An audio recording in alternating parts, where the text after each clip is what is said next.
కామం క్రోధం లోభం మోహం త్యక్త్వాత్మానం భావయకోహం. కామం క్రోధం లోభం మోహం త్యక్త్వాత్మానం భావయకోహం.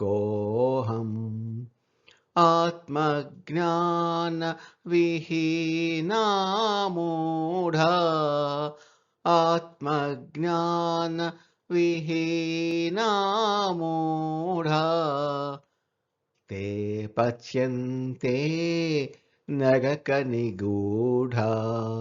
తే పచ్యంతే నరక నిగూఢా.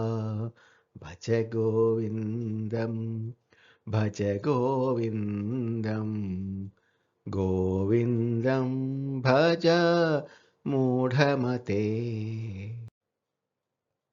కామం క్రోధం లోభం మోహం.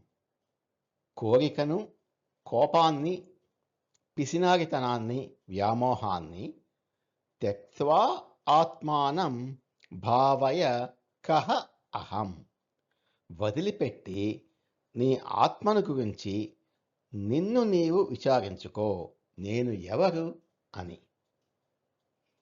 ఆత్మజ్ఞాన విహీనాః మూఢాః.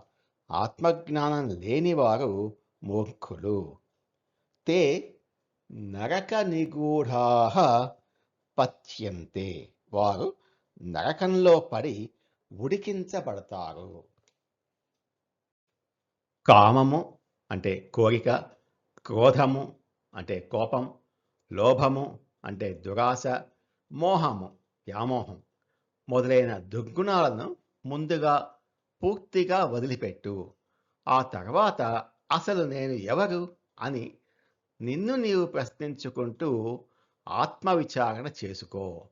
ఈ ఆత్మజ్ఞానం లేని అజ్ఞానులు భయంకరమైన నరకంలో జనన మరణాలు అనే సంసార దుఃఖంలో పడి నిరంతరం తీవ్రంగా బాధలు అనుభవిస్తూనే ఉంటారు.